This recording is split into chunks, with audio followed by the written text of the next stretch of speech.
Assalamualaikum warahmatullahi wabarakatuh. Di sini kami dari kelompok 7 ingin mempresentasikan hasil kerja kelompok kami yang berjudul Level Gate dan Register.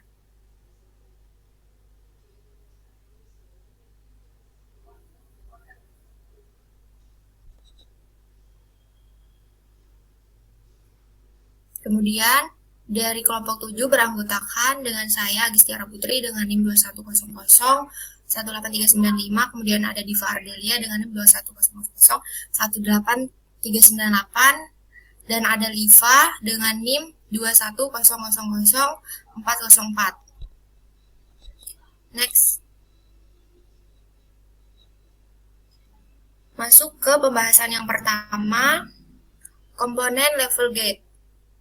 Rangkaian kombinasional, rangkaian di mana setiap outputnya hanya merupakan fungsi input pada suatu saat tertentu saja. Komponennya terdiri dari logic gate atau gerbang logika. Yang kedua, rangkaian sequential, rangkaian di mana setiap outputnya tidak hanya tergantung pada waktu itu saja, tetapi juga pada keadaan input sebelumnya. Komponennya terdiri dari flip-flop.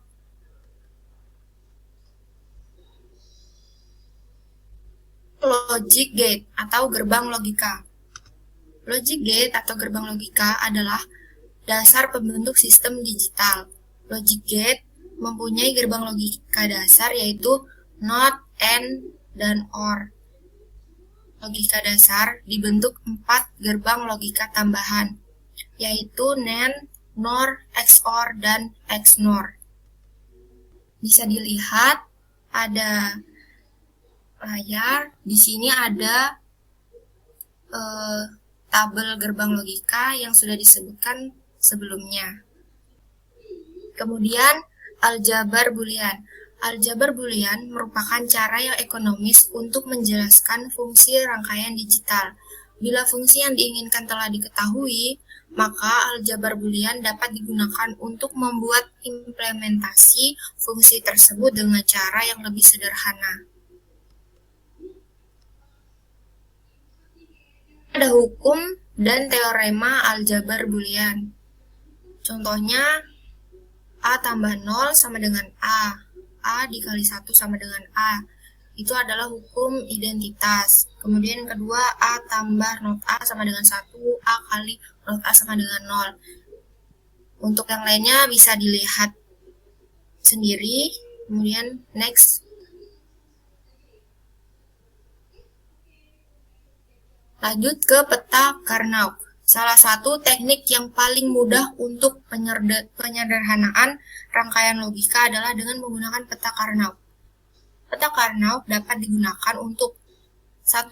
Aljabar boolean minterm, 2. Aljabar boolean maxterm. Penyusunan peta Carnot menggunakan urutan Sunny Gray, yaitu 00, 01, 1110 atau not A, not B, not AB, AB, A, not B. Ini gambaran dari peta Carnot 2 variabel. Ini 3 variabel dapat dilihat. Dan yang ini 4 variabel.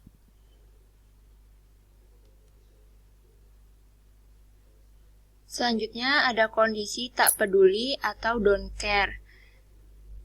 Bilangan BCD atau binary kode desimal dibatasi pada bilangan 4 bit, yaitu dari 0000 sampai 1001, 1010 sampai 1111.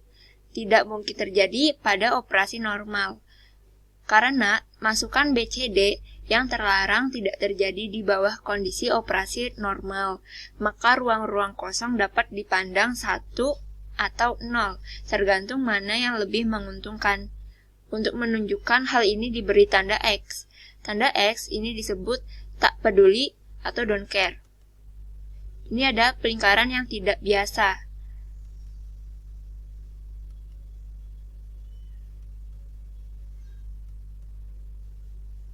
Selanjutnya ada flip-flop. Pada rangkaian logika sekuensial, adalah rangkaian di mana outputnya tidak hanya tergantung pada input waktu itu saja, tetapi juga pada keadaan input sebelumnya. Contoh rangkaian sekuensial yang paling sederhana adalah flip-flop atau FF. Flip-flop adalah perangkat bistable.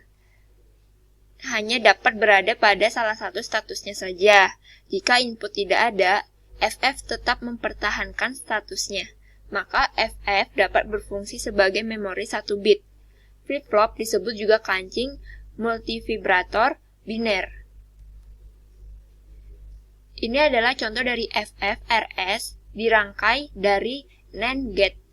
Ini adalah simbol logika dari FFRS. S itu adalah set, R adalah reset, Q adalah output normal, dan not Q adalah output complement. Tanda lingkaran seperti ini menyatakan FFRS mempunyai masukan rendah aktif. Ini adalah rangkaian dari logika FFRS. Lalu di sebelahnya ada tabel kebenaran FFRS. Selanjutnya ada FFRS berdetak. Berikut simbol logika FFRS. S untuk menyimbolkan set, CK clock, R reset, Q output normal, dan Q accent output complement. Dengan adanya detak akan membuat FFRS bekerja sinkron atau aktif high. Berikut rangkaian logika FFRS berdetak. Kemudian ada tabel kebenaran FF berdetak, di mana pada operasi tetap inputnya 00, outputnya tidak berubah. Reset, input 01, output 01, set, input 10, output 10, larangan input 11, output 11. Kemudian flip-flop D. Sebuah masalah yang terjadi pada flip-flop RS adalah di mana keadaan R sama dengan 1, S sama dengan 1 harus dihindarkan. Satu cara untuk mengatasinya adalah dengan mengizinkan hanya sebuah input saja di mana FFD mampu mengatasi masalah tersebut. Berikut contoh rangkaian logika dari flip-flop D. Tanya D untuk menyimbolkan data, CK clock, Q output normal, dan Q accent output complement.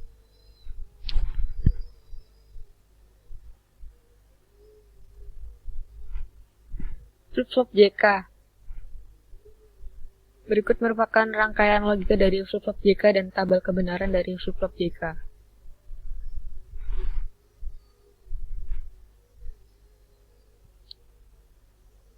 Multiplexer merupakan alat yang digunakan memilih data yang masuk dari beberapa sumber ke satu saluran data.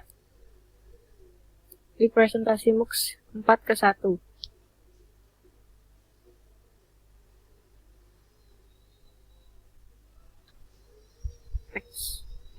Demultiplexer.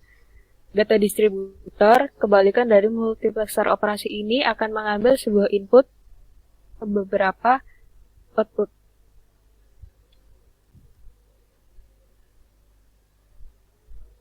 Decoder. Sirkuit kombinasional yang mendeteksi terjadinya pola biner diskret pada inputnya dan menghasilkan output unik yang berhubungan setiap kode yang terdeteksi. Jika ada n variabel input, maka decoder akan mempunyai sampai sejumlah 2n output.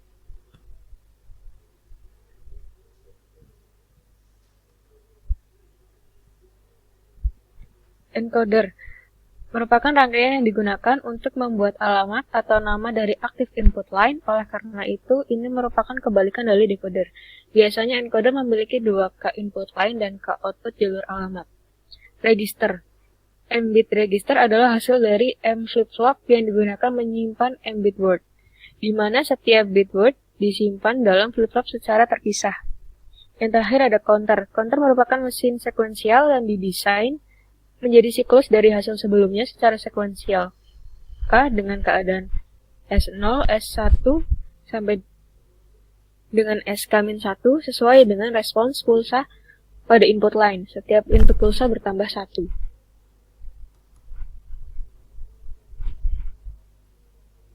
Sekian presentasi dari kelompok ada pertanyaan bisa dituliskan di kolom komentar. Terima kasih. Wassalamualaikum warahmatullahi wabarakatuh.